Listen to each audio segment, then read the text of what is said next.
여러분 반갑습니다. 하재누리 행정학에서 2023년 7급 군무원 출제 문제를 가지고 여러분들 앞에 섰습니다. 시험 보신 여러분들 정말 수고 많으셨습니다. 이번에 이제 그 7급 군무원 문제 같은 경우에는 작년에 상당히 조금 논란들이 조금 많이 있었죠.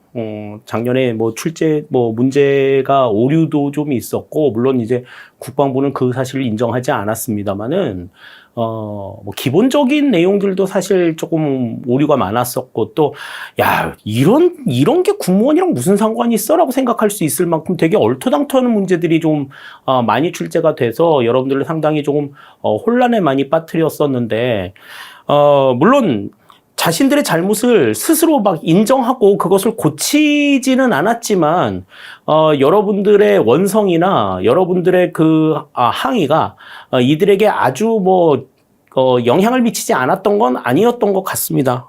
작년하고 비교를 해봤을 때, 문제는 상당히 좀 평이한 수준으로 출제가 됐어요.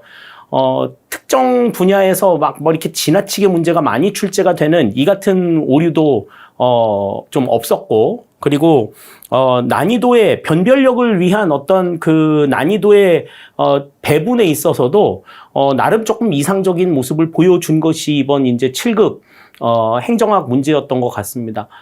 다만 조금 아쉬운 점이 있다면,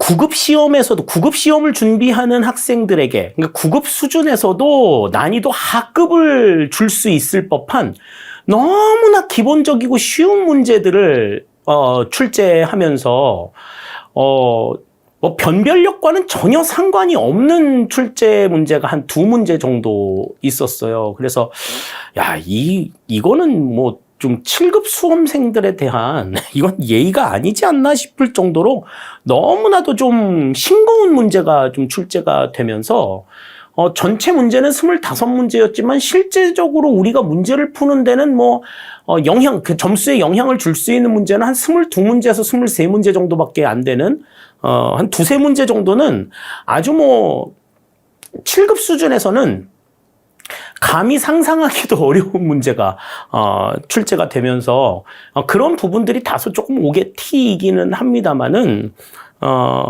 대체적으로 작년만큼 엉망이지는 않았다 하는 것이 문제를 조금 살펴본 제 견해입니다. 그리고 7급 수준에서 좀 생각할 수 있을 법한 난이도 높은 수준의 내용들도 좀 언급이 되었고, 표현 자체가 조금 매끄럽지는 않기는 합니다만은 그래도 기본서에 되게 충실해서 기본적인 내용에 충실해서 문제가 나온 이번 시험이 아니었나라는 생각이 들어요. 작년에 워낙이 좀 기본적인 부분에서 이탈이 된 문제가 좀 많이 출제가 됐기 때문에 이번에 좀 상대적으로 그렇게 생각을 했을 수 있습니다만은, 아무래도 문제를 이렇게 좀 봐온 상황에서는 그래도 조금 양호하다 싶은 정도의 내용들이 나왔고, 또 그리고 지금 이번에 이 7급 문제 같은 경우에는 이제 그 법령 개정 사항에 대한 반영이 굉장히 조금 두드러지게 나타났다라고 하는 것을 생각할 수가 있겠습니다. 그런 부분들이 또 자리매김을 하면서 이건 이제 이런 부분들은 국가직이나 지방직에서도 조금 생각을 해봐야 되지 않을까, 이런 생각을 갖게 하는 문제들도 출제가 됐었어요. 자, 그런 면면의 내용들을 지금부터 이제 같이 생각을 해보도록 하겠습니다. 단원별 출제 경향부터 생각을 해보고, 그 다음에 난이도, 문항별 난이도, 영역 난이도도 좀 생각을 해보고요. 그리고 1번부터 25번까지의 문제가 어떻게 나왔는가 하는 것들을 지금부터 하나하나 좀 생각을 해보도록 하죠. 내용 보시겠습니다. 자, 우선 영역별 출제 문항을 좀 살펴보겠습니다. 영역별 출제 문항을 살펴보면 작년도 같은 경우에는 지방행정론에서 7문제가 출제가 되는 굉장히 좀 엽기적인 문제가 나왔어요. 인사행정, 재무행정에서 2문제씩밖에 안 나왔는데 정책이론을 한 문제만 내고 지방행정론에서 7문제씩이나 출제하는 이런 엽기적인 문제들이 나왔는데, 대체적으로 이제 7급 문제들 같은 경우에는 지금 2021년도에 보는 것과 마찬가지로 행정이론, 정책이론, 조직이론에서 거의 대부분의 문제들이 출제가 되는 이 같은 양상들을 보여왔었거든요. 이번에도 이제 뭐 그 추세를 그만큼 따적한 문제들이 나왔습니다. 전 영역에 걸쳐서 좀 고르게 출제가 되었고, 작년과 마찬가지로 정책이론의 출제 비중이 좀 상대적으로 좀 적었다라고 하는 점들이 조금 아쉽기는 합니다만은, 뭐 조직이론이나 인사행정론, 재무행정론에 대한 출제 비중이 예년에 비해서 좀 상대적으로 좀 높아졌다라고 하는 점, 그리고 전 영역에 걸쳐서 좀 고르게 출제가 됐다라고 하는 점들이 올해의 시험 문제 같은 경우에는 그렇게 막 논란을 일으킬 만한 여지들이 작년에 비해서는 그렇게 많지 않다라고 하는 것을 얘기해 줄 수 있겠어요. 자, 다음 출제 문항 난이도를 좀 살펴봅니다. 출제 문항 난이도를 살펴보면 뭐 난이도 상급의 문제, 뭐 하급의 문제, 중급의 문제가 고르게 균형을 조금 이루고 있는 모습들을 볼 수가 있어요. 그래서 상급의 문제는 한 3문제 정도, 하급의 문제는 4문제 정도가 나왔는데, 특히 지금 이 하급의 문제 대부분은 야, 이걸 문제라고 생각할 수 있어? 22번 문제 하나만 제외하고서는 22번 문제 정도는 이제 7급 수준에서는 A라고 볼 수 있어요. 9급 수준에서는 뭐 중급으로 좀 생각할 수 있는 문제인데, 7급 수준의 문제라면 A급으로 볼 수 있는 문제인데, 나머지 지금 이 3문제는 9급 수준에서도 난이도 중을 주기가 좀 힘들 만큼 굉장히 좀 변별력이 떨어진 그런 문제들이어서, 이 3문제의 정답률은 뭐 80% 이상, 최소 뭐 못해도 80% 이상은 됐어야 하는 그런 문제들이 아닌가라는 생각을 가져봅니다. 자, 대체적으로 지금 뭐 비율이나 뭐 분포나 이런 것들은 그렇게 큰 문제가 없었어요. 네, 뭐 말씀드렸지만 난이도 격차가 상당히 좀 큰 것이 조금 문제다, 이렇게 좀 생각을 했었는데, 자, 지금부터 이제 1번부터 문제들을 좀 살펴보시면서 그 내용들이 어떻게 표현되어 있는지를 한번 생각을 해보도록 하시죠. 1번부터 살펴봅니다. 자, 1930년대 귤릭이 제시한 기본 행정 이론의 시대적 요구에 따라 1970년대 폴란드가 추가시킨 이론 분야는 그랬습니다.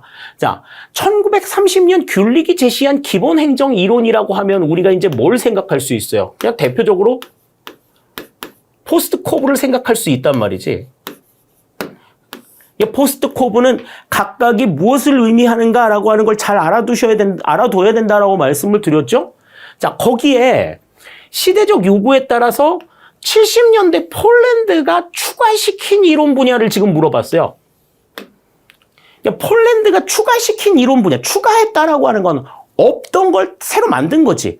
그럼 포스트 코브에 없던 게 하나가 추가가 된, 요게 뭐냐는 거야, 지금. 문제는 요게 뭐냐는 거야. 자, 그러면 일단 포스트 코브를 제외를 해야 되겠죠. P, O, S 없어야 돼, 얘네들. 이것만 빼고 나면 지금 평가 요거 하나만 남는 게 보이시죠? 정답이 그래서 여기선 3번이 되는 거예요. 네. 그러니까 폴란드가 뭐 어떤 것들을 주장했다라는 걸 사실 모른다 하더라도, 이거는 모르더라도 우리가 지금 귤릭이 제시한 기본 행정 이론이 포스트 코브라는 걸 알았다라고 하면은 이 문제에서 정답을 3번으로 찾는 거는 그렇게 어려운 문제가 아니었다라고 하는 겁니다. 그 부분들을 좀 생각을 잘 해두실 필요가 있어요. 1번은 그래서 3번이 정답이 되는 겁니다. 각각의 포스트 코브가 무엇인가? 그러니까 POSD, CORB 중에서 없는 게 뭔지를 고르는 게 1번의 핵심적인 내용이었죠. 난이도를 중 이상 줄 수가 없는 그런 문제였습니다. 자, 다음 2번입니다. 다음 중에서 행정 이념에 대한 설명과 가장 거리가 가장 먼 것은 그랬습니다. 행정 이념, 우리가 뭐 비슷한 말로 뭐 행정의 가치라고 이야기했었죠. 그래서 여기에 대한 설명과 거리가 먼 것을 골라라, 그렇게 얘기를 했는데 1번, 행정이 달성하고자 하는 미래의 바람직한 상태를 의미한다. 이 행정의 이념, 행정이 추구하는 가치 같은 경우에는 그 행정이 추구해야 할 방향 같은 것들이야. 미래의 바람직한 상태라고 하는 거는 우리가 이제 그 정책의 목표 이야기할 때 이야기했었잖아요. 그러니까 행정이 달성하고자 하는 미래의 바람직한 상태라고 하는 건 행정의 목표지. 이 목표를 바탕으로 해가지고 뭘 추구하는 거야? 가치가 추구가 되는 거죠. 그러니까 가치는 이 목표보다는 한 단계 위 단계의 이야기이기 때문에 1번은 지금 해당이 안 된다고 볼 수가 있어요. 자, 다음. 행정 업무의 종류와 시대에 따라 변한다. 바뀝니다. 추구하는 가치들은 상대적으로 어떠한 게 강조가 되다가 또 다른 것들이 강조가 될 수도 있고 여러 가지 형태로 바뀔 수가 있어요. 다음. 행정 목표를 달성하기 위한 수단의 성격을 띈다. 그렇죠? 본래적인, 본질적인 내용들도 있지만 수단적인 내용들도 있고. 다음 4번. 행정 수행에 필요한 지도 원리나 지침의 역할을 수행한다. 이것도 맞는 이야기가 되겠습니다. 따라서 지금 1번 같은 경우에는 지금 이거는 행정의 목표를 이야기하는 거기 때문에 행정의 가치, 이념과는 조금 거리가 멀다라고 볼 수가 있겠어요. 따라서 2번의 정답은 1번이 된다. 이렇게 볼 수 있겠습니다. 자, 다음 3번입니다. 사무 관리에 대한 설명으로 가장 적절하지 않은 것은 그랬습니다. 전통 행정에서 조직 관리와 함께 강조가 되었던 내용이 바로 이 사무 관리죠. 근데 업무 자체를 관리하는 그 같은 내용들인데, 자, 거기에 대한 설명으로 적절하지 않은 걸 고르래요. 1번부터 봅니다. 사무 관리란 사무실에서의 작업을 능률화, 경제화하기 위한 관리 활동이다. 어떻게 하면 오피스 워크를 좀 능률적으로 할 수 있을까? 요거를 보는 거죠. 1번 맞는 이야기예요. 다음 2번. 조직 구성원 간의 불화나 비협조가 사무의 작업 능률화를 저해하는 요인이다. 이렇게 봤는데, 자, 조직 구성원의 불화나 비협조, 이것이 마냥 부정적으로만 활용이 되지는 않는다라는 점을 생각하셔야죠. 이 구성원 간의 불화나 비협조, 이 자체만으로 사무의 작업 능률화가 온전하게 저해가 되진 않는다. 물론 안 좋은 영향을 미치는 것들도 있어. 하지만 반드시 그렇지만은 않다.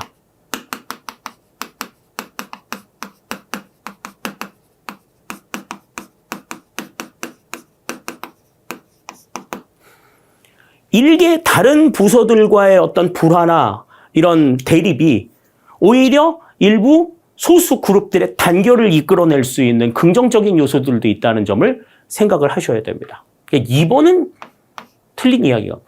다음 3번. 적절하지 못한 인사 관리는 정신 능률을 저해하는 요인이 된다.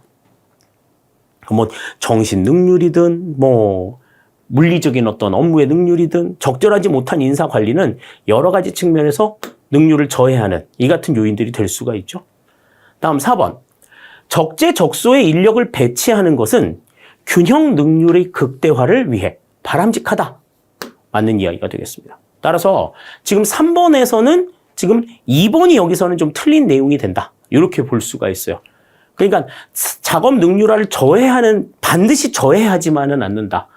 그렇지 않은 경우들도 존재한다라고 봤을 때 3번의 정답은 2번이 된다. 이렇게 우리가 생각을 할 수 있겠어요. 자, 다음 4번입니다. 조직에 적용되는 관리의 행동 과정으로 알맞은 것은 그랬습니다. 지금 여기에서 말한 조직에 적용이 되는 관리의 행동 과정을 제시한 것이 바로 페이율입니다. 페이율이 제시한 일반 및 산업관리론에서 이 일반 및 산업관리론에서는 최고 관리자가 관심을 가져야 할 6가지의 업무, 6가지 업무들을 제시했죠. 그 가운데서 가장 중요하게 여겨야 될 것이 관리다. 이렇게 이야기했어요. 그래서 이 관리라고 하는 것이 어떻게 구현이 되느냐, 여기에 대해서 그 관리에 대한 5가지의 기능을 이야기할 때 제시가 된 것이 이제 뭐 계획이나 조직화, 명령, 그 다음에 조정과 통제, 이런 것들이 있다라고 이제 기본서에서도 뭐 설명이 됐는데 기본서에서도 가장 구석에 설명을 드렸기 때문에 봤어도 기억이 안 났을 수 있어요. 자, 그래서 여기에서는 지금 요 내용을 물어본 겁니다. 굉장히 지금 깊이 들어가서 지금 깊이 있는 내용들을 물어봤거든요. 그러니까 지금 계획, 조직화, 명령, 조정, 통제, 요걸 강조한 내용은 여기서는 지금 4번이 지금 여기서는 해당이 된다. 이렇게 이제 볼 수가 있겠습니다. 그래서 페이올의 그러니까 지금 이 조직에 적용되는 관리 행동 과정 이 얘기만 듣고서 페이올의 일반 및 산업 관리론을 연상하기는 좀 쉽지 않았을 것 같아요. 그래서 지금 난이도 상으로 지금 올려놨는데 이 페이올이 최고 관리자가 가장 관심을 가져야 될 부분으로 관리를 택했고 그 관리의 기능으로 이야기한 것이 이 5가지가 있다라고 하는 점들 생각해 두시면 정답은 4번이다. 이렇게 우리가 확인을 할 수 있겠습니다. 다음 5번입니다. 시장 실패를 야기하는 요인에 대한 정부의 대응 방식으로 가장 적절한 것은 그랬습니다. 가장 적절한 것 그랬는데 뭐 구급 시험 문제에서도 뭐 이와 비슷한 문제가 좀 출제가 됐는데 구급 시험 문제에서는 약간 조금 삐끗했거든요. 자, 그런데 지금 이런 문제들 같은 경우에는 상당히 좀 잘 나온 문제예요. 잘 나온 문제. 최근에 이 공무원 시험의 트렌드를 좀 반영한 그런 문제라고 볼 수가 있습니다. 각각의 원인에 대해서 정부의 대응이 어떠한가에 대해서 매칭을 시켜서 좀 잘 정리해 두자고 이야기를 했는데 그렇다라고 하면은 이 문제는 그렇게 어렵지 않게 풀 수 있었으리라는 생각이 듭니다. 자, 1번부터 보죠. 공공재의 존재에 대한 정부 보조금. 그런데 정부 보조금은 공적 유도에 해당이 되잖아요. 공적 유도에 해당이 되는데 공공재의 존재는 정부 보조, 공적 유도로 해결이 될 것이 아니라 공적 공급으로 해결이 됩니다. 그러니까 1번은 지금 틀린 이야기가 되는 거죠. 다음 2번. 외부 효과의 발생에 대한 직접적인 공적 공급 그랬는데 외부 효과의 발생은 공적 공급만 빼고 나머지가 다 될 수 있어. 공적인 유도도 있을 수 있고 공적인 규제도 나타날 수 있다. 그래서 공적 유도 같은 경우에는 이제 바람직한 내용들이 교환이 되는 외부 경제에 대해서는 공적 유도가 바람직하고 그 다음에 안 좋은 게 서로 오고 가는 이 같은 상황이어서 안 좋은 걸 좀 제거해야 되겠다. 외부 효과를 없애야 되겠다라고 한다면 없애야 될 것 같은 외부 불경제의 상황에 대해서는 공적인 규제가 바람직하다. 그러니까 공적 공급만 빼고 다 되는 거지. 그게 지금 2번도 안 되는 거예요. 자, 다음. 자연 독점. 자연 독점 같은 경우에는 어떻다고 했어요? 완전 경쟁 상태에서 이루어지는 독점이 자연 독점이라 그랬잖아. 그래, 이 독점은 어쨌든 독점이니까 독점 기업에 대한 정부의 규제가 있어야 되고 또 뭐가 있어야 돼? 정부의 공적인 공급을 통해서 정부가 생산자로 나서서 소비자들의 선택의 폭을 넓혀주는 게 필요하다라고 말씀을 드렸었죠. 그러니까 3번은 뭐 맞는 이야기가 될 수 있어. 다음. 정보의 비대칭성에 대한 직접적인 공적 공급 그랬는데 정보의 비대칭성 같은 경우에도 이거는 공적 공급만 빼고 다 할 수 있어. 공적인 유도를 해가지고 유인을 할 수도 있고 공적인 규제를 할 수도 있는 거죠. 너 정보 제공하면 이러이러한 혜택 줄게 라고 꼬시던지 아니면 너 정보 공개 안 하면 죽어? 이렇게 하던지 둘 중에 하나여야 된다.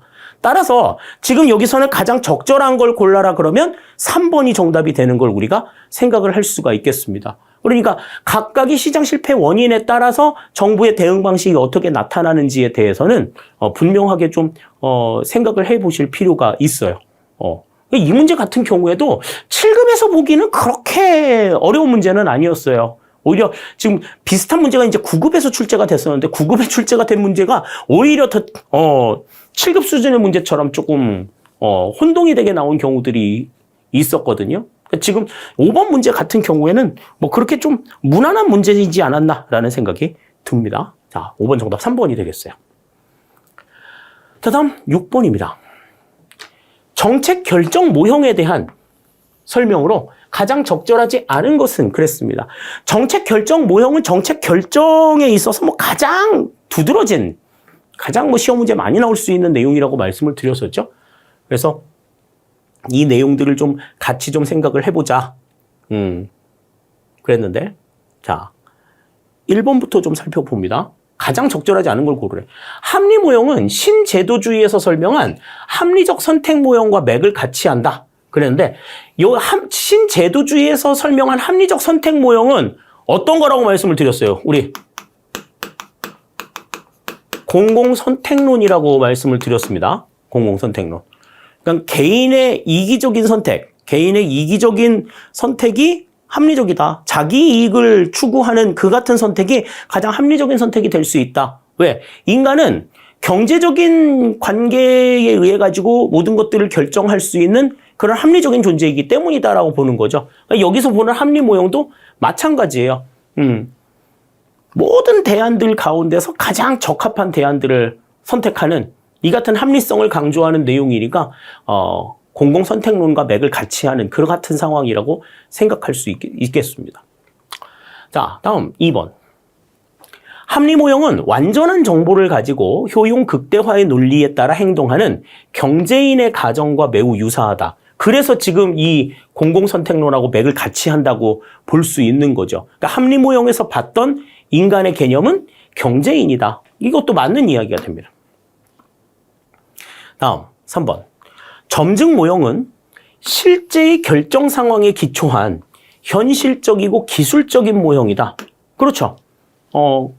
기본 틀을 바탕으로 해가지고 거기에서 플러스 마이너스 알파 하는 이 같은 상황들이니까 3번도 이것도 맞는 내용이라고 볼 수 있어요.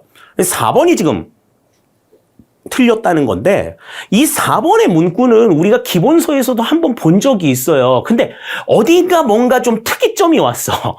한번 볼 필요가 있습니다. 자, 점증 모형의 장점을 합리 모형과의 통합으로 보완하려는 시도가 최종 모형에서 나타난다 그랬는데, 자, 점증 모형을 합리 모형하고 통합한다라고 할 때는 자, 뭐가 나타났었지? 혼합 모형이었죠. 최종 모형이 아니라. 그 혼합 모형은 점증 모형의 단점을 합리 모형과의 통합으로 보완하려는 시도다. 그게 뭐다? 최종 모형이 아니라 혼합 모형이다. 그래서 지금 4번이 틀린 내용이 되는 겁니다. 그래서 6번의 정답은 여기서는 4번이 정답이 되는 걸 확인을 할 수가 있어요. 뭐 정책 결정 모형이라고 얘기해서 되게 많은 얘기들이 나올 줄 알았는데 사실 나온 거는 지금 합리 모형하고 점증 모형밖에 없어 지금.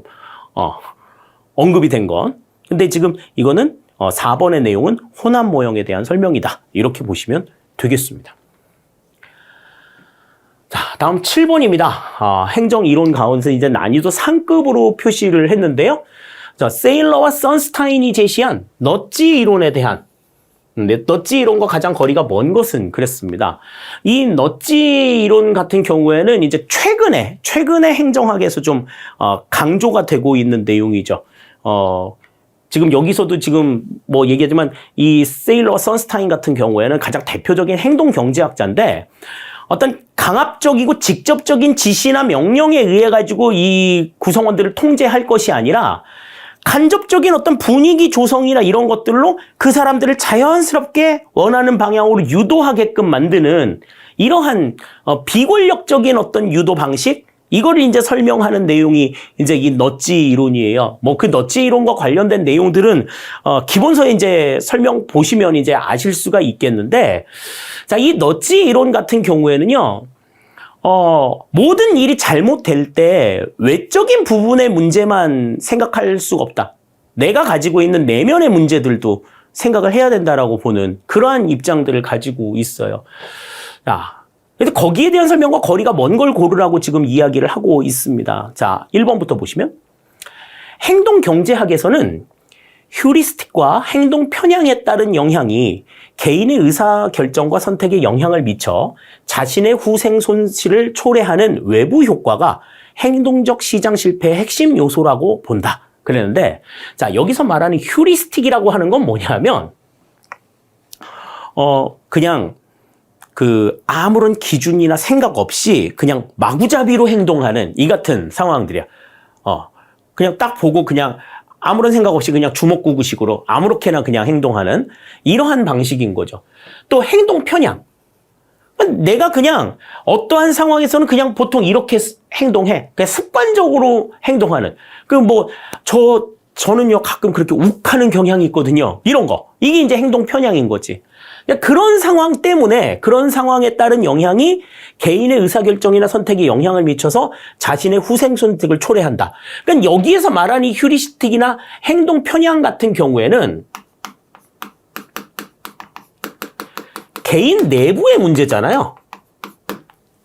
우리가 외부 효과 그러면은 외적으로 나타나는 시장 외적으로 나타나는 거래 뭐 이런 것들을 설명하는 내용이었는데, 그러니까 나하고 상관없는 주변 상황의 문제가 영향을 미치는 게 아니라 지금 이 휴리스틱이나 행동 편향이라고 하는 건 개인적인 문제란 말이지.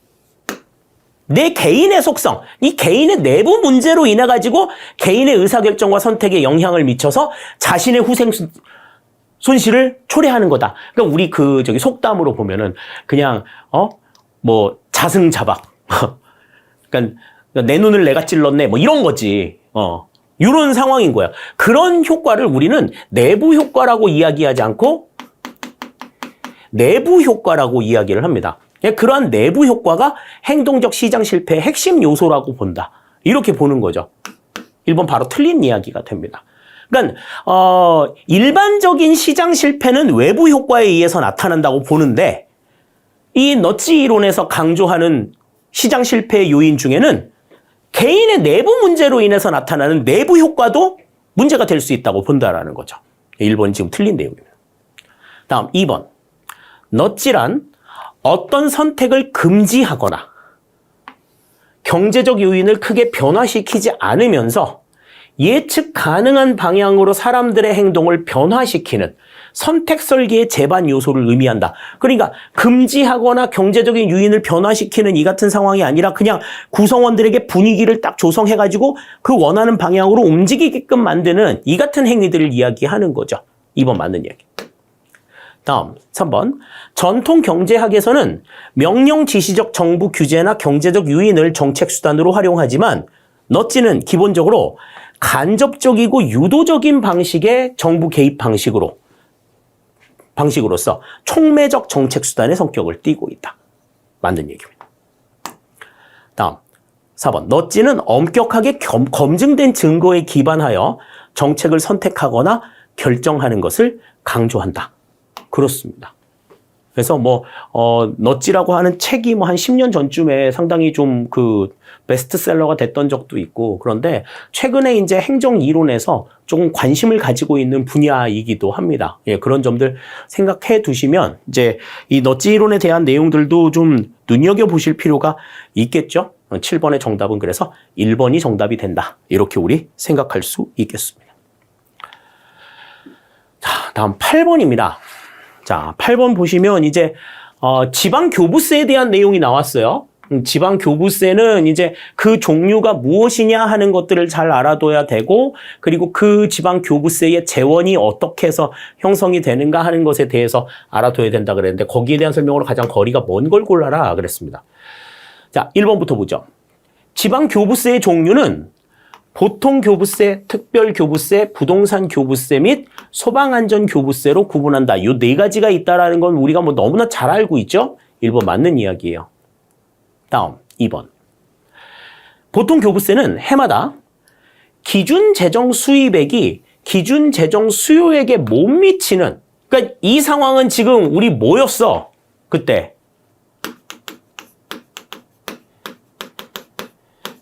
재정력 지수가 1 미만일, 그러니까 재정력 지수가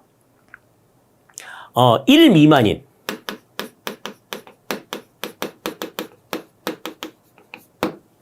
이렇게 얘기했었죠. 그래서 그 재정력 지수가 1 미만인 상태일 때 그 1 미만인 지방자치단체 그 미달액을 기초로 교분한다. 다만 자치구의 경우에는 기준 재정 수요액과 기준 재정 수입액을 각각 해당 특별시 또는 광역시의 기준 재정 수요액 및 기준 재정 수입액과 합산하여 산정한 후 그 특별시 또는 광역시에 교부한다. 그러니까 이 보통 교부세 같은 경우에는 광역자치단체에 교부한다라는 거죠. 근데 이제 자치구 같은 경우에는 특별시나 광역시 같은 경우에는 특별시나 광역시에 그냥 주지, 자치구에 중앙정부가 직접 주지는 않는다고 보는 겁니다. 이거 맞는 이야기죠. 다음. 3번. 행정안전부 장관은 법령에 따른 특별교부세의 사용에 관하여 조건을 붙이거나 용도를 제한하여서는 아니 된다 그랬는데, 자, 보통 교부세와 특별 교부세는 차이가 뭐예요? 보통 교부세는 일반 회계고 특별 교부세는 특별 회계란 말이지. 그러니까 보통 교부세 같은 경우에는 그냥 생활비 보태주는 거지만 특별 교부세는 특정한 사업에 대해서 주는 거예요.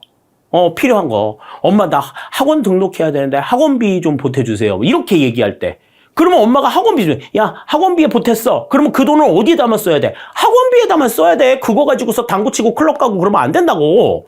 자, 그러니까 특별교부세의 사용에 대해서는 조건을 붙이거나 용도를 제한할 수 있어.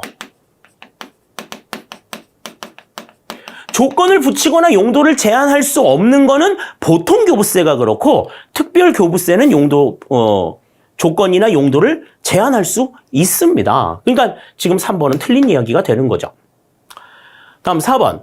행정안전부 장관은 지방자치단체의 장이 법령에 따른 특별교부세의 교부를 신청하는 경우에는 이를 심사하여 특별교부세를 교부한다. 다만 행정안전부 장관이 필요하다고 인정하는 경우에는 신청이 없는 경우에도 일정한 기준을 정하여 특별교부세를 교부할 수 있다. 그러니까 신청에 의해서 주는 게 원칙이지만 직권에 의해서도 특별교부세는 줄 수가 있다라고 하는 것 생각할 수 있겠습니다. 8번의 정답은 그래서 3번이 정답이 된다. 이렇게 볼 수 있겠어요. 다음 9번입니다. 난이도는 중급의 문제이지만 최근에 이제 바뀐 법령에 대한 내용들이 반영이 된 내용이기 때문에 좀 잘 볼 필요가 있어요. 현행 법령상 공공기관에 대한 규정으로 옳은 것은 그랬습니다. 이 현행 법령 같은 경우에는 2023년 8월에 2022년 8월이죠. 2022년 8월에 이 공공기관 지정 기준이 변경이 되면서 그 변경된 기준을 바탕으로 해가지고 2023년 1월에 이제 처음으로 공공기관의 지정이 있었어요. 자, 그 내용들이 지금 나와 있는데, 자, 옳은 걸 고르래. 1번부터 봅니다. 공기업과 준정부기관의 지정 기준은 직원 정원 50명 이상, 총 수입액 30억 원 이상, 자산 규모 10억 원 이상이다. 그런데 이거는 바뀌기 이전, 변경 전의 규정입니다. 변경 전의 규정. 자, 그럼 어떻게 바뀌었어? 자, 지정 기준은 직원 정원이 50명이 아니라 300명 이상.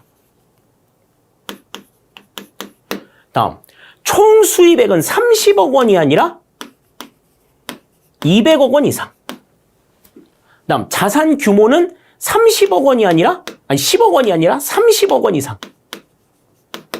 이렇게 바뀌었어요. 이렇게 바뀌어서 이 기준에 맞춰가지고 이제 이 기준에 맞지 않는 공기업이나 준정부기관 같은 경우에 대거 지금 기타 공공기관으로 내려간 게 2023년도 공공기관 지정의 특징이다. 말씀을 드렸습니다. 1번 지금 틀린 내용이죠. 다음 2번. 기획재정부 장관은 총 수입액 중 자체 수입액이 차지하는 비중이 대통령령으로 정하는 기준 이상인 기관은 공기업으로 지정하고 공기업이 아닌 공공기관은 준정부기관으로 지정한다. 그랬는데 요거는 맞는 이야기죠. 다음 3번. 기획재정부 장관은 필요한 경우 구성원 상호 간의 상호 부조, 복리 증진, 권익 향상 또는 영업 질서 유지 등을 목적으로 설립된 기관도 공공기관으로 지정할 수 있다. 그랬는데 기획재정부 장관이 공공기관으로 지정할 수 없는 기관들이 있어요. 뭐 예를 들어서 별도의 법령으로 운영이 되고 있는 기관들이 있습니다. 무슨 뭐 한국방송공사라든지 한국교육방송공사라든지 뭐 이런 것들 공공기관으로 지정할 수 없고요. 다음에 지방자치단체가 자체적으로 설립한 기관들, 이런 기관들은 또 공공기관으로 지정할 수가 없습니다. 그리고 공무원 내부에서 무슨 친목 도모라든지 그 다음에 뭐 상호 부조 뭐 이런 것들을 목적으로 뭐 동호회 같은 거 만드는 그런 동호회 조직도 공공기관으로 지정할 수 없도록 되어 있어요. 이건 없다가 맞습니다. 그러니까 구성원 상호 간의 상호 부조, 복리 증진, 권익 향상 또는 영업 질서 유지 등을 목적으로 설립된 기관, 이런 기관들은 공공기관으로 지정할 수 없도록 공공기관 운영에 관한 법률에 규정이 되어 있습니다. 그래서 3번은 지금 틀린 내용이 돼요. 다음 4번 기획재정부 장관은 기타 공공기관의 일부만을 세분하여 지정하여서는 아니 된다 그랬는데 기타 공공기관 가운데서 뭐 연구 목적의 기관들 따로 정해가지고 구분해서 정리해 놓을 수 있습니다. 됩니다. 세분하여 지정할 수 있다. 이것도 공공기관 운영에 관한 법률에 나와 있는 내용이야. 4번도 그래서 틀린 내용이 되는 거죠. 옳은 것을 고르라고 이야기했기 때문에 9번의 정답은 2번이 된다. 이렇게 볼 수가 있겠습니다. 그러니까 지금 여기에서는 지금 그 최근에 법령이 바뀐 요 1번의 내용, 요거는 좀 반드시 기억을 해 두실 필요가 있어요. 이것과 관련해서는 앞으로도 시험 문제에 나올 가능성이 굉장히 높다 하는 것 말씀을 드리겠습니다. 다음 10번입니다. 카플란과 노턴의 균형 성과표에서 4가지 관점에 따른 성과 지표가 잘못 연결된 것은 그랬습니다. 4가지 지표는 지금 여기 나와 있죠? 고객 관점, 내부 프로세스 관점, 재무적 관점, 학습과 성장 관점. 요 4가지의 내용인데 재무적 관점을 제외한 나머지 3개는 비재무적 관점이다. 이제 이렇게 말씀을 드렸습니다. 자, 그러면 1번부터 보죠. 자, 고객 관점. 그런데 의사결정 과정의 시민 참여 그랬습니다. 의사결정 과정의 시민 참여. 시민 참여를 이야기했으니까 고객 관점이라고 볼 수 있지 않나 이렇게 생각할 수 있지만 이 시민이 참여하는 과정은 의사결정 과정이에요. 정책이 결정이 되는 과정이란 말이지. 그러니까 이거는 고객 관점이라고 보기는 어렵고 내부 프로세스 관점이라고 볼 수 있어요. 1번이 지금 틀린 내용이 됩니다. 다음 2번. 내부 프로세스 관점은 적법 절차, 재무적 관점은 자본 수익률, 학습과 성장 관점은 정보 시스템의 구축. 이런 것들은 전부 다 맞는 이야기가 되겠죠. 따라서 지금 여기에서는 1번이 지금 바로 틀린 내용이라는 것 확인을 할 수가 있겠습니다. 균형성 BSC와 관련된 내용들에서는 4가지 지표가 어떤 것들을 의미하고 있는가 하는 걸 분명하게 좀 생각을 해 두시면 답을 찾는 데는 어렵지 않은 그러한 내용이지 않았을까라는 생각이 들어요. 10번의 정답 1번이 되겠습니다. 자, 11번입니다. 롤스가 주장한 사회 정의의 기본 원리에 대한 설명으로 가장 적절하지 않은 것은 그랬습니다. 그러니까 롤스의 정의론과 관련해서 정의론의 전제가 무엇이었고 1원리와 2원리에 대한 내용들을 순차적으로 설명을 드렸었는데 자, 거기에 대한 내용들을 이제 보고 있는 거죠. 자, 1번. 기본적 자유의 평등 원리란 그러니까 지금 이거는 제1원리를 이야기하는 거죠. 제1원리는 다른 사람의 유사한 자유와 상충되지 않는 범위 내에서 최대한 기본적 자유의 평등한 권리가 인정되어야 한다는 것이다. 맞는 거지. 다른 사람의 유사한 자유와 상충되지 않는 범위 내에서 최대한의 기본적인 자유, 이 평등한 권리가 인정되어야 한다. 맞는 이야기가 되는 거예요. 자, 다음 두 번째. 두 번째가 이제 차등 조정의 원리인데 차등의 원리 그리고 공정한 기회균등의 원리 이 2가지가 있는데요. 자, 차등의 원리란 저축 원리와 양립하는 범위 내에서 가장 불우한 사람들의 편익을 최대화해야 한다는 것이다. 가장 혜택을 못 받은 사람들에게 혜택을 혜택을 충분히 얻을 수 있는 기회를 부여해주고 그들이 충분하게 얻은 다음에 다음 사람들한테 줘야 된다라는 거죠. 2번도 맞는 이야기. 다음 3번. 공정한 기회 균등의 원리란 사회 경제적 불평등은 그 모체가 되는 모든 직무와 지위에 대한 기회 균등이 공정하게 이루어진 조건 하에서 직무나 지위의 부수에 존재해야 된다. 다시 말해서 개인의 역량 차이, 개인의 역량 차이는 스타트 라인이 똑같은 상태에서 인정이 되어야 한다라고 하는 입장인 거지. 3번도 맞는 이야기입니다. 자, 그러니까 지금 차등 원리와 공정한 기회 균등의 원리는 이건 두 개가 전부 다 제2원리에 해당이 되는 내용이죠. 자, 그럼 4번. 공정한 기회 균등의 원리와 차등의 원리가 충돌할 때에는 후자가 우선되어야 한다라고 이야기를 하는데 아닙니다. 자, 공정한 기회 균등의 원리가 차등 원리가 충돌을 할 때에는 차등의 원리가 우선적으로, 그러니까 차등의 원리가 공정한 기회 균등의 원리가 우선적으로 적용이 되고 그 차이를 바탕으로 해서 차등의 원리가 적용이 되어야 된다. 후자가 우선되어야 하는 게 아니라 전자가 우선이 되어야 한다. 이렇게 봐야 되는 거야. 얘가 먼저 우선이 되어야 된다라고 보는 거야. 그리고 스타트 라인이 똑같이 되어 있는 상태에서 요이 땅 해가지고 차이가 발생을 했을 때 혜택이 조금 적은 사람들에게 혜택을, 그러니까 먼저 얻을 수 있는 기회를 주는 거죠. 그러니까 사회적으로 그들의 역량들을 전부 다 본 다음에 차등의 원리가 적용이 되어야 된다. 따라서 11번에서는 적절하지 않은 것은 여기서는 4번이 정답이 된다. 이렇게 우리가 볼 수가 있어요. 보편적으로는 1원리와 2원리가 서로 상충할 때는 1원리가 먼저 충족이 되고 2원리가 나와야 된다는 내용들이 과거에는 기출문제에서 나왔었는데 지금 여기서는 2원리가 서로 충돌했을 때 어느 게 먼저 나오느냐, 여기에 대한 언급이 있었어요. 자, 11번의 정답은 4번이 되겠습니다. 자, 다음 12번입니다. 현행 국가재정법상 추가 경정 예산안을 편성할 수 있는 경우가 아닌 것은 그랬습니다. 국가재정법상에 추가 경정 예산안을 편성할 수 있는 경우는 3가지가 있었어요. 그리고 우리 그 3가지의 내용들을 다 기억하고 계실 텐데 지금 이 내용은, 보기의 내용은 여러분들을 약간 조금 낚으려고 했던 내용이에요. 그래서 지금 그 3가지의 이유 가운데서 지금 2가지를 가지고 지금 장난을 쳐놨어.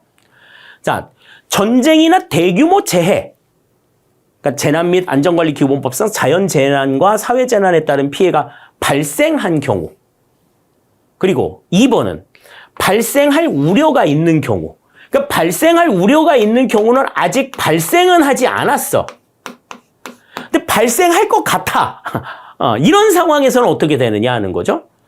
자, 다음에 경기 침체, 대량 실업, 남북관계의 변화, 경제협력과 같은 대내외 여건의 중대한 변화가 발생한 경우와 여기도 발생할 우려가 있는 경우, 2가지로 지금 나눠놨는데, 자, 전쟁 같은 경우에는요, 전쟁이나 대규모 재해 같은 경우에는 전쟁이나 대규모 재해가 발생할 것 같아서 추가 경정 예산을 편성하는 거는 약간 조금 말이 안 됩니다. 그래서 요거는 해당이 안 돼요.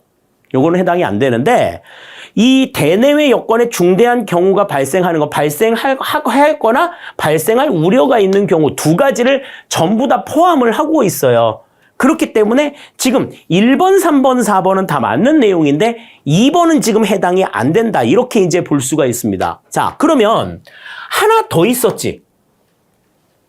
추가 경정 예산을 편성할 수 있는 경우가 이 2개 말고 하나가 더 있었잖아요. 어떤 게 있었어? 법정 의무 지출 경비가 발생하였거나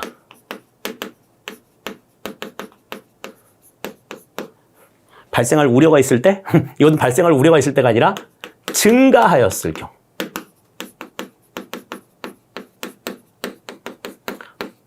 의무 지출 경비가 없었는데 의무 지출 경비가 새로 나타났던지 기존의 의무 지출 경비의 금액이 늘어났든지 이랬을 때는 추가 경정 예산을 편성할 수 있다. 이렇게 정리하고 있는 겁니다. 그 세 가지 이유를 분명하게 놓고 계신다라고 하면 이거 뭐 그렇게 어려운 문제는 아니었을 것 같은데 여러분들의 입장에서 이 부분이 살짝 조금 혼동이 됐을 수는 있어요. 그러나 12번의 정답은 2번이 된다. 이렇게 볼 수 있겠습니다. 자, 다음 13번입니다. 7급 수준에서는 이 정도 보셔야 된다고 저는 생각을 했어요. 그래서 난이도 상 드리지 못했습니다. 하지만 이거 굉장히 좀 예리하게 출제가 된 문제예요. 현행 공직자윤리법상 재산 등록 의무자가 등록할 재산이 아닌 것은 그랬습니다. 우리 보통 이제 기출문제에서는 재산 등록 의무자가 누구냐? 재산 등록 의무자와 등록 재산 공개 대상이 누구냐? 요거에 대한 내용들을 가지고서 많이 살펴봤었는데 지금 여기에서는 재산 등록 의무자가 등록할 재산이 뭐냐? 아주 허를 훅 찔렀어.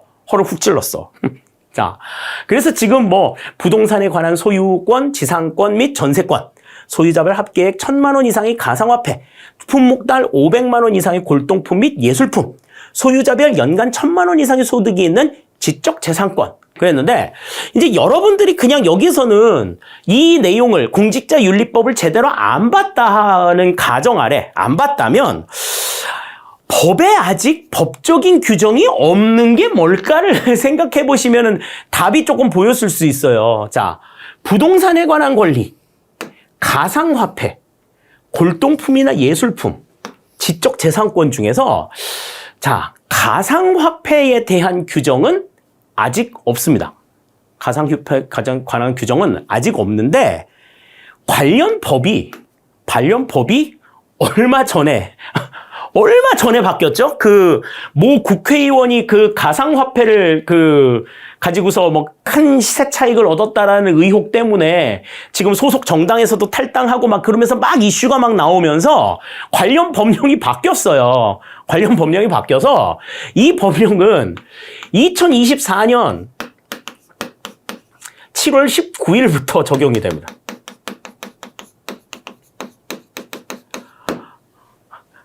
가장 좀 시사적인 문제가 나왔죠? 이 가상화폐는 아직까지는 적용이 안 된다. 그런데 내년에 이제 여러분들이 이제 시험 보게 됐을 때 내년에 시험 볼 때도 요 무렵쯤 되지 않을까?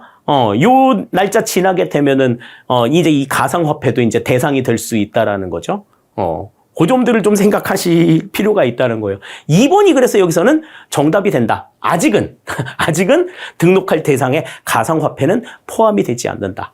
근데 이제 2024년 7월 19일부터 적용이 되도록 관련 법령이 통과가 됐어요. 관련 법령이 통과가 돼서 이제 1년 뒤부터 이제 적용이 되도록 돼 있기 때문에 아직까지는 이제 적용 대상이 아니다. 이렇게 보시면 되겠습니다. 13번의 정답은 2번이 된다. 이렇게 볼 수 있죠. 자, 다음 14번입니다. 자, 현행 국가재정법상 예비 타당성 조사에 관한 규정으로 가장 적절하지 않은 것은 그랬습니다. 야, 7급 문제 출제하신 출제위원들 뉴스 굉장히 많이 보신 것 같아요. 그러니까 지금 막 뉴스에서 막 인구에 회자되고 있는 가장 좀 민감한 사안들 요거 관련된 내용들이 지금 다 나와 있어. 그러니까 지금 이번에 왜 서울 양평강 고속도로 같은 경우에도 예비 타당성 조사까지 전부 다 마친 사업에 대해서 사업 내용이 변경이 돼가지고 지금 그것 때문에 쟁점이 되고 있잖아요. 그래서 이제 예비 타당성 조사에 대한 문제도 낸 게 아닌가라는 생각이 듭니다. 자, 작년에 국가직인가 지방직 일반 공무원 시험에서 이 예비 타당성 조사에 대한 문제가 한번 출제가 됐는데 그때 이제 나왔을 때는 1번의 내용이 나왔었어요. 기획재정부 장관은 총 사업비가 500억 원 이상이고 국가의 재정 지원 규모가 300억 원 이상인 신규 사업으로서 일정한 경우에 해당하는 대규모 사업에 대한 예산을 편성하기 위하여 미리 예비 타당성 조사를 실시해야 한다. 다만 특정한 분야의 사업은 중기 사업 계획서에 의한 재정 지출이 500억 원 이상 수반되는 신규 사업으로 한다. 총 사업비가 500억 원 이상, 국가의 재정 지원 규모가 300억 원 이상인 신규 사업이 예비 타당성 조사의 대상 사업이다. 그렇게 알고 있죠? 1번 맞는 이야기입니다. 다음 2번 예비 타당성 조사 대상 사업은 중앙관서의 장의 신청이 있는 경우에 한하여 기획재정부 장관이 선정할 수 있다.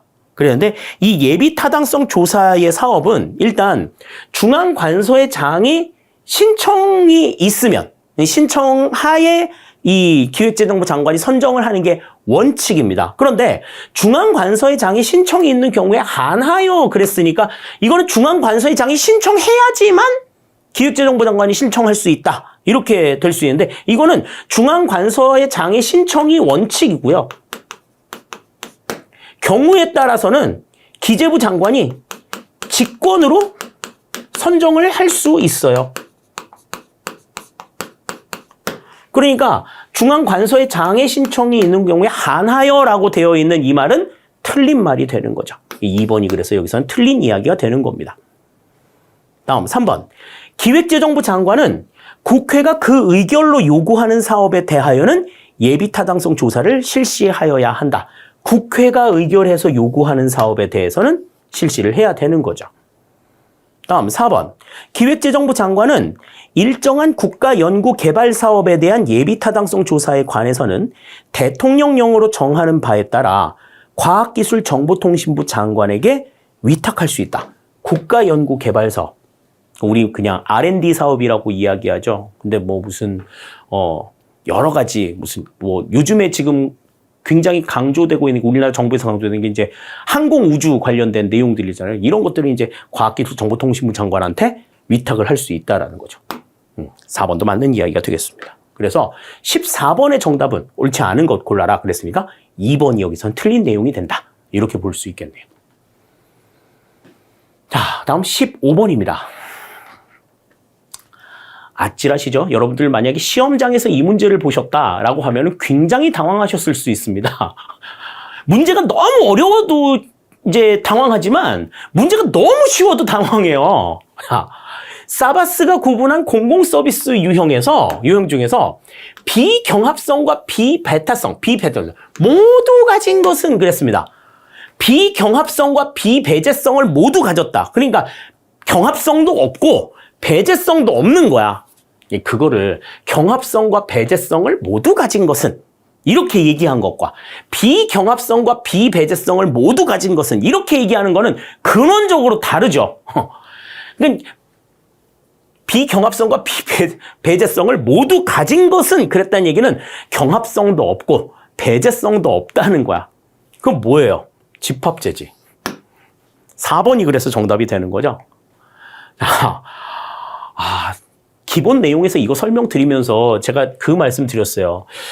경합성과 배제성이 모두 존재하는 건 시장제고, 그 다음에 경합성과 배제성이 모두 없는 거는 집합제인데, 이렇게 둘 다 있거나 둘 다 없는 것은 너무나 뻔한 얘기이기 때문에 시험 문제 잘 안 나온다. 그 얘기를 들었나 봐.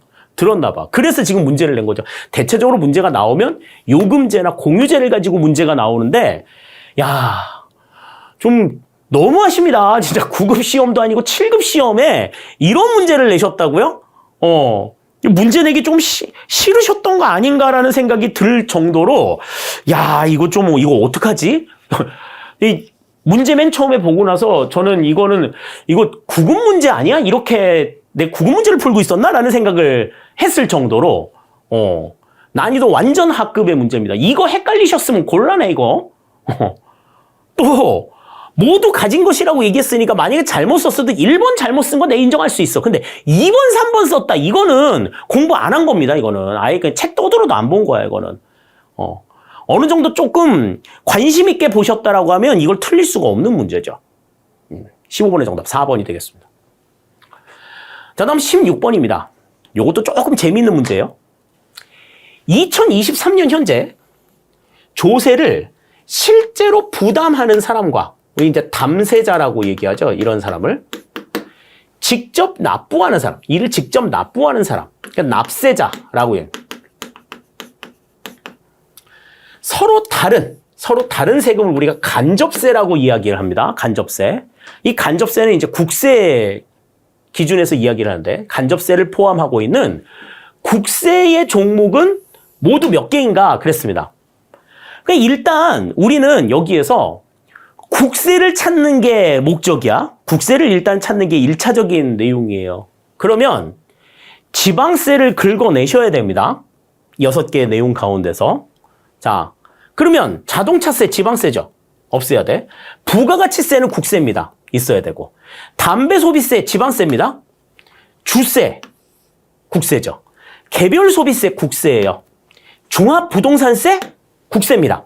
그게 지금 자동차세와 담배 소비세는 지방세니까 답이 안 돼.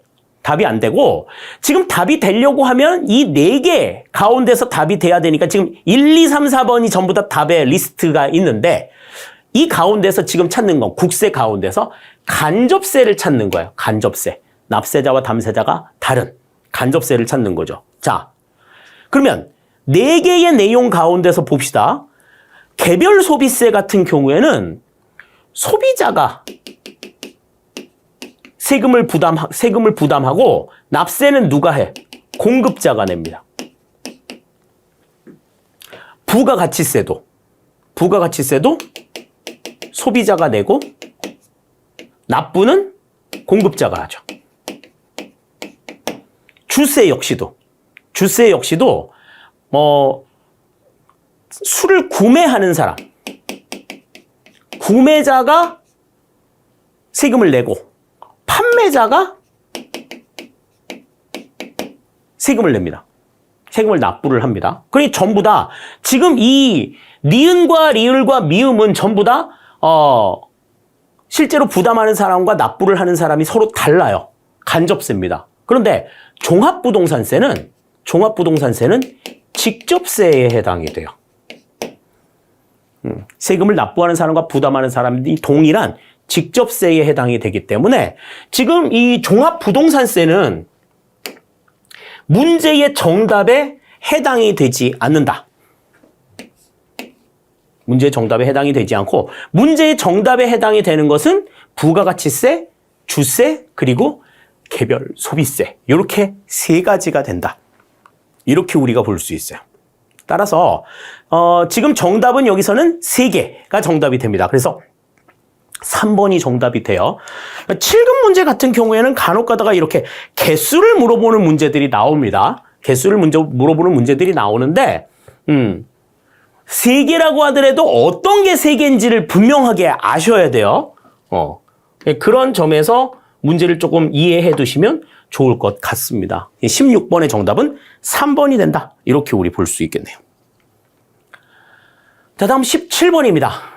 이것도 좀 너무했어.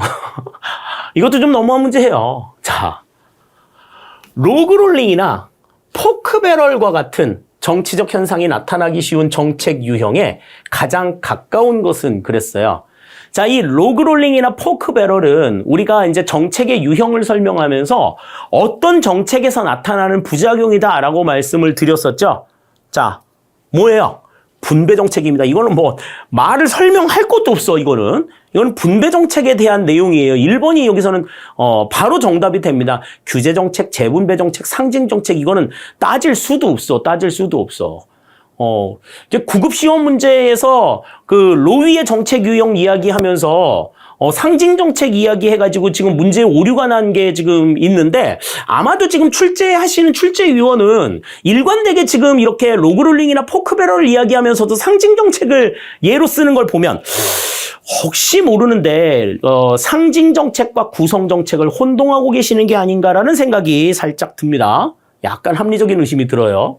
그런데 이거는 뭐 빼박이야. 이건 다른 걸 생각할 수 있는 여지가 없어. 로그롤링 포크배럴 그러면은 분배 정책의 부작용이다라고 하는 거는 뭐 너무나도 강조하는 내용들이기 때문에 이거는 답이 이거는 안 나올 수가 없어요. 이런 문제를 7급 시험에서 냈다고? 이건 7급 수험생에 대한 예의가 아니죠. 7번의 정답이 1번이 되겠습니다. 다음 8번입니다. 역량 기반 교육훈련 제도의 하나로서 조직의 수직적, 수평적 장벽을 제거하고 전 구성원의 자발적 참여에 의한 행정혁신, 관리자의 신속한 의사결정과 문제 해결을 도모하는 교육훈련 방식으로 가장 적절한 것은 그랬습니다. 이거는 쉽게 말해서 좀 팀워크를 강화하는 훈련이죠. 팀워크를 강화하는 훈련이야. 그러니까 어떤 계층이나 이런 것들을 떠나가지고 조직의 팀워크를 강화하는 훈련인데요. 자, 멘토링이라고 하는 건 우리 이제 뭐 군대 내에서 사수, 부사수 교육시키는 거야. 그게 이제 멘토링 훈련인 거죠. 그러니까 적극적으로 그 기능을 이렇게 하는 거야 라고 해서 직접 지도하는 훈련인 거고. 학습 조직이라고 하는 것은 조직 자체 내에서 업무를 수행하는 과정에서 문제의 답을 찾아내기 위한 역동적이고 능동적인 행동을 보여주는 그 같은 조직을 우리가 학습 조직이라고 얘기를 하고요. 다음, 액션 러닝이라고 하는 건 말 그대로 움직이면서 배우는 거야. 움직이면서 배우는. 그러니까 이거는 그냥 기술 습득과 관련된 내용이라고 볼 수 있는데, 자, 워크아웃 프로그램. 이 워크아웃 프로그램이라고 하는 건 일을 진행하는 과정에서 구성원들 간의 어떤 유대 관계를 좀 강화시켜가지고 업무 능력의 증진을 꾀하는 이 같은 훈련을 우리가 워크아웃 프로그램이라고 얘기를 해요. 우리 보통 그냥 이걸 쉽게 뭐라고 얘기하냐? 워크숍이라고 얘기하죠. 워크숍. 그러니까 직원들끼리 이제 워크숍 간다. 그럼 우리는 그냥 그냥 직장 동료들끼리 어디 그냥 MT 가는 거 정도로 생각하는데, 이거는 그 조직의 어떤 계층 구조를 떠나가지고 전 구성원들이 이제 혼연일체 되고 좀 마음을 조금 틀 수 있는 그러한 어떤 계기를 마련하는 훈련들이 바로 이 워크아웃 프로그램이라고 볼 수가 있어요. 따라서 18번의 정답은 여기서는 4번이 된다. 이렇게 우리 생각할 수 있겠습니다. 자, 다음 19번입니다. 자, 리더십과 관련된 내용이 나왔는데, 자, 리더십에 대한 설명으로 가장 적절하지 않은 것은 그랬어요. 틀린 걸 지금 골라라. 지금 이렇게 나와 있는데, 자, 1번부터 보죠. 초기 리더십 이론에서는 리더가 갖추어야 할 기존 비본적인 자질과 행태가 중요한 연구 대상이었다. 그게 이제 자질론이라든지 행태론의 입장이었잖아요. 그죠? 자, 다음 2번. 리더십에 있어서 행태론적인 접근은 공식적인 권위가 아니라 개인에 대한 관심과 배려를 보여주는 리더가 보다 효과적이라는 주장과 관련된다. 그러니까 리더가 보여주는 행동. 그러니까 다른 리더와 좀 성공한 리더들은 보여주는 행동이 다르다라고 주장을 하는 거죠. 2번도 맞는 이야기가 됩니다. 자, 다음. 행태론의 대표적 연구로서 리더십 격자 모형은 리더의 행태를 사람과 상황의 통합으로 다룬다. 그랬는데, 이 리더십 격자 모형, 관리 그리드 모형이라고 이야기하는 이 같은 내용들은 뭐였어요? 리더의 행태를 사람에 대한 관심과 일에 대한 관심 두 가지로 나누죠. 리더의 행태를.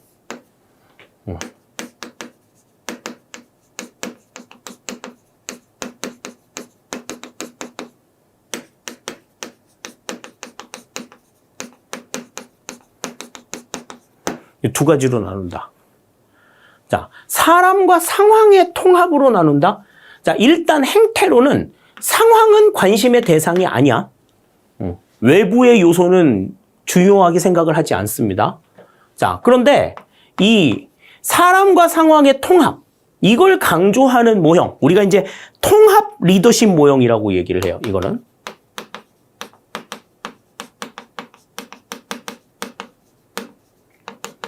외부 상황과 내부의 구성원들 간의 어떤 통합.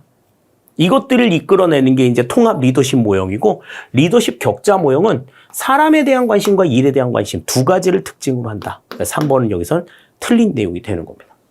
다음 4번.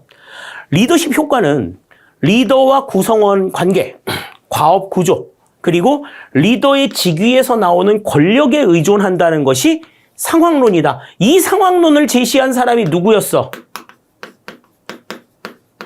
피들러였죠. 그 피들러가 얘기한 상황 적합론이라고 하는 것이 상황 적합론에서 이 상황 요소로 제시한 것이 리더와 구성원 간의 관계, 과업 구조, 그리고 리더의 직위에서 나오는 권력이란 말이죠.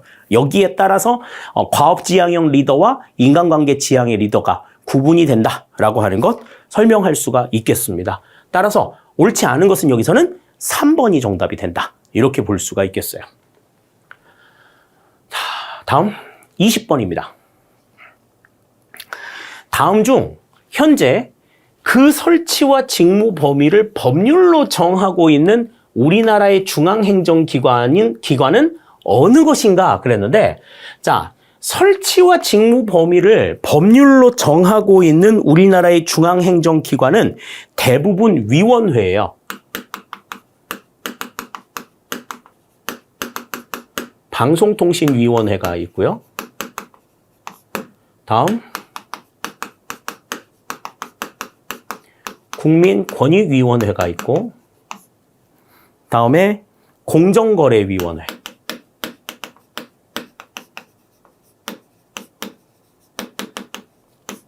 다음에 금융위원회, 우리 뭐 예전에 금감원이라고 얘기했던 금융위원회, 그리고 이제 개인정보보호위원회,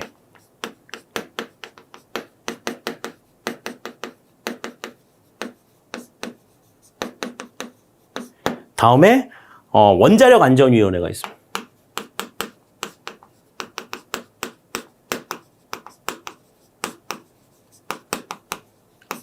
국가조직법상에 나와 있는 내용들이에요.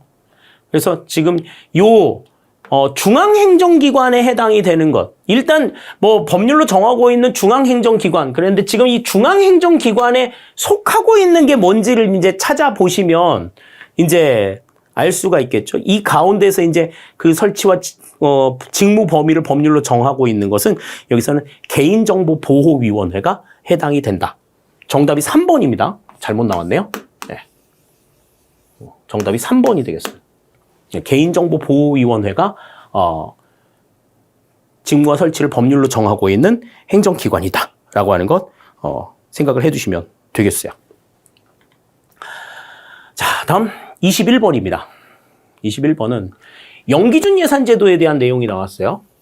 자, 영기준 예산제도에 대한 설명 중에서 가장 거리가 먼 것은 그랬는데, 자, 1번. 새로운 사업의 구상보다는 기존 사업의 감축 관리에 목적을 둔다. 그 영기준 예산제도는 기능상 어떠한 예산제도라 그랬어? 감축지향 예산제도라고 얘기했었죠? 그러니까 기존 사업의 감축 관리에 목적을 둔다. 맞는 이야기가 됩니다. 다음 2번. 예산에 관한 의사결정이 하향적으로 진행된다. 그런데 예산에 관한 의사결정이 하향적으로 진행이 되는 대표적인 예산제도는 계획예산제도예요.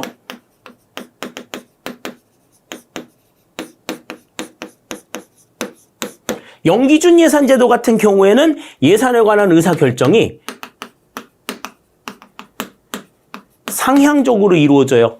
그 사업의 우선순위를 파악하기 위해서 전 직원, 모든 직원들의 참여를 허용하고 있기 때문에 상대적으로 상향적이다. 2번은 지금 틀린 내용이 되겠고. 자, 3번. 사업 검토가 조직의 경계 내에서 진행되는 폐쇄적인 의사결정의 일종이다. 맞는 내용이고요. 다음, 상급 관리 계층에게 정보 홍수와 업무 과다를 초래한다. 이것도 맞는 이야기가 되겠습니다. 따라서 21번의 정답은 여기서는 2번이 지금 틀린 내용이 된다. 이렇게 우리 생각을 할 수 있겠어요.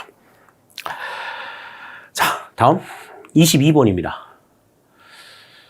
다음 중 현재 군인 군무원과 같은 특정직 공무원이 아닌 자는 그랬습니다.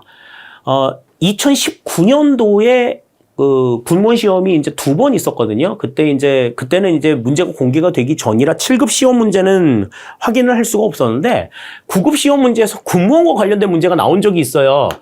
그 이후로 처음이에요. 군무원 시험에서 군무원이라는 단어를 본 게 처음입니다. 근데 난이도는 되게 낮아요. 왜냐? 이거는 특정직 공무원은 우리가 너무나 잘 알고 있잖아요.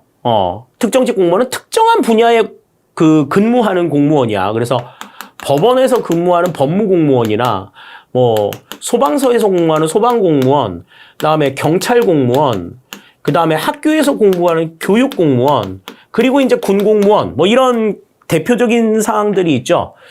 자, 그러면 이제 공립학교 교원 같은 경우에는 이제 특정직 공무원에 해당이 되고, 소방서장도 소방공무원이니까 특정직 공무원에 해당이 되겠죠? 경찰서장도 마찬가지입니다.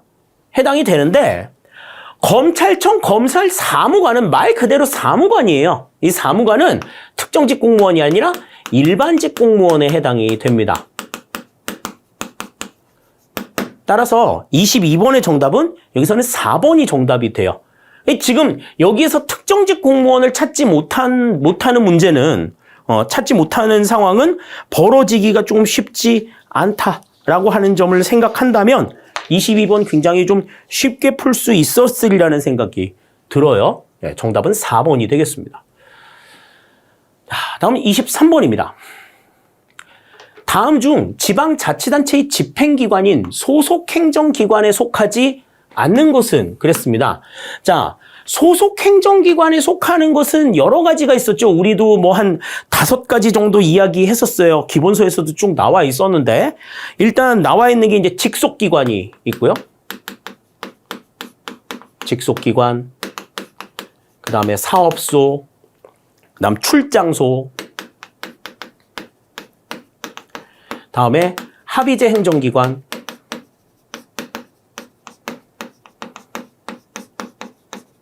그리고 자문기관. 이 소속행정기관에 속하는 리스트업이거든. 여기에 해당이 되지 않는 걸 고르래요. 그러니까 지금 여기서는 직속기관, 합의제 행정기관, 자문기관은 다 있으니까 보조기관이 대상이 아니다라고 하는 걸 알 수가 있겠죠. 23번의 정답은 그래서 1번이 정답이 되겠습니다. 뭐 이거는 되게 좀 단편적인 내용들이기는 한데 그래도 조금 알아두실 필요가 있어요. 자, 23번 살펴봤고요. 그다음 24번입니다. 다음 중에서 대표 관료제에 대한 설명과 거리가 가장 먼 것은 그랬습니다. 대표 관료제라고 하는 건 뭐였어요? 실적주의 인사제도의 폐단을 극복하기 위해서 등장한 내용이었죠. 그래서 사회 내의 인구 구성비를 바탕으로 관료를 임용하는 일종의 할당과 같은 그러한 제도다. 그래서 모든 사회 내의 모든 계층의 의사들을 전부 다 반영할 수 있다라는 점에 있어서는 장점이지만 이제 뭐 역선택의 문제가 나타날 수도 있고 또 그 특정 계층의 이익만을 위해 가지고 그 관료들이 움직인다는 게 과연 합당하냐에 대한 의구심들이 있을 수 있다. 뭐 이런 이야기들을 했습니다. 자, 거리가 먼 걸 고르래요. 1번. 킹슬리가 처음으로 사용한 개념이다. 맞는 얘기죠. 그죠? 다음 2번. 주기적인 선거 결과에 기초하여 주요 관직을 임명하는 제도이다. 그런데 선거 결과가 아니지. 그지? 사회 내 인구 구성비에 따라서 거기에 기초해가지고 주요 관직을 임명하는 제도니까 2번이 바로 틀린 내용이 되는 거죠. 자, 다음 3번. 정부 정책의 형평성과 대응성을 제고할 수 있다라고 하는 것 맞는 내용인데 자, 실적주의 공무원제도 확립에 저해된다. 그럴 수밖에 없지. 실적주의와는 반대되는 입장들을 가지고 있기 때문에 실적주의 공무원 제도와 제도 확립에는 저해가 되는 요인이 생길 수 있습니다. 따라서 24번의 정답은 2번이 된다. 이렇게 우리 볼 수 있겠네요. 자, 다음이 이제 25번입니다. 현행 전자정부법에 명시된 전자정부의 원칙이 아닌 것은 그랬어요. 이 전자정부 원칙과 관련된 내용은 시험 문제에 뭐 나온다 해가지고 굉장히 강조드렸던 내용이에요. 굉장히 강조드렸던 내용이고 법령에서 무슨 원칙에 대한 내용이 나온다라고 하면 반드시 봐야 된다. 그렇게 말씀을 드리면서 이 전자정부의 원칙 뭐 설명을 드렸었죠? 그죠? 뭐 대민 서비스의 전자화와 국민 편익 증진의 원칙 이게 있고 다음에 두 번째는 행정 업무의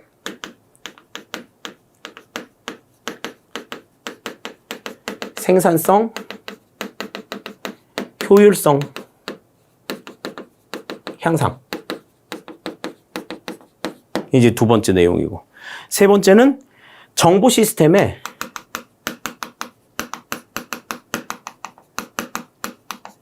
안정성과 신뢰성을 확보해야 된다. 다음에 개인정보와 사생활을 보호해야 된다.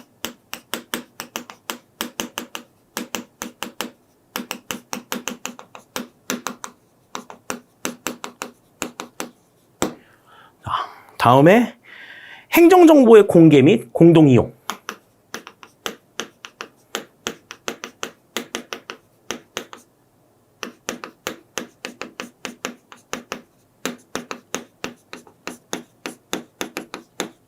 다음에 중복 투자의 방지.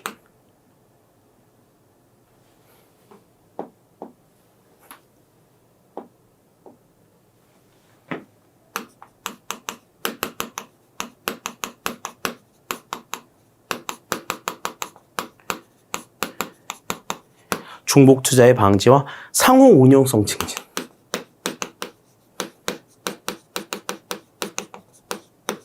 이러한 내용들이 이제 전자정부의 원칙에 해당이 되는 내용들이거든요. 자, 그런 것들을 생각하면 대민 서비스의 전자화 및 국민 편익 증진 있고, 행정 업무의 혁신 및 생산성 효율성의 향상 있고, 중복 투자의 방지 및 상호 운용성 증진이 있는데 전자정부의 국제협력 강화와 관련된 내용은 없어요.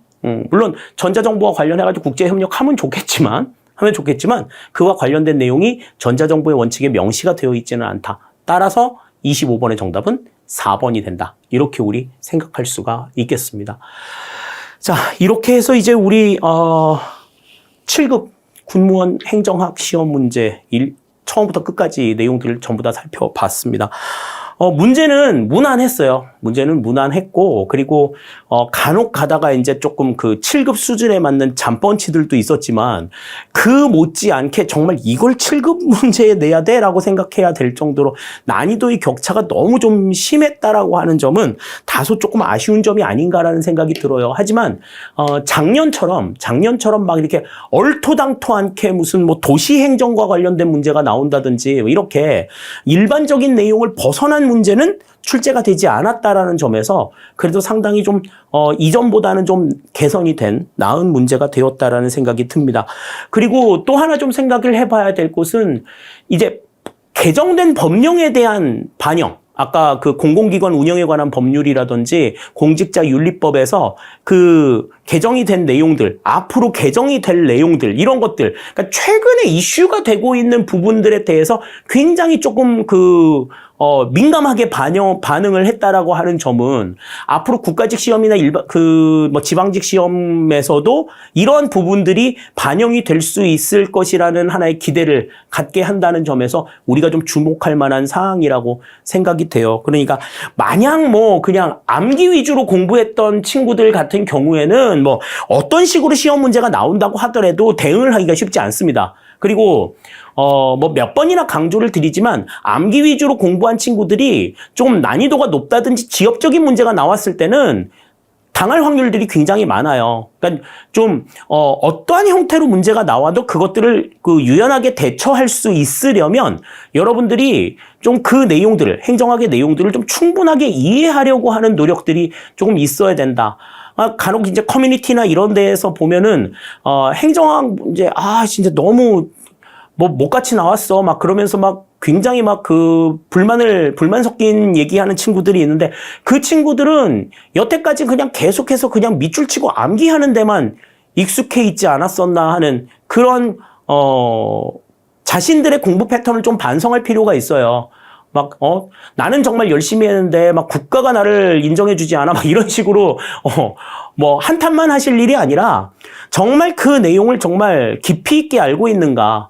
우리 간혹 가다가 선생님들 그런 얘기 하세요. 우리는 학문을 연구하는 사람들이 아니야. 학문을 연구하는 사람들이 아니고 그냥 시험 잘 맞아가지고 공무원 되려고 하는 사람들이니까 그렇게 깊이 있게 공부할 필요는 없어. 물론 맞습니다. 깊이 있게 공부할 필요는 없어요. 그러나 가벼운 내용이라 하더라도 깊이 그냥 어느 정도 그 기본적인 수준에 있는 내용이라 하더라도 여러분들이 직접 설명할 수 있을 정도로 충분하게 이해할 정도는 되셔야 된단 말이에요.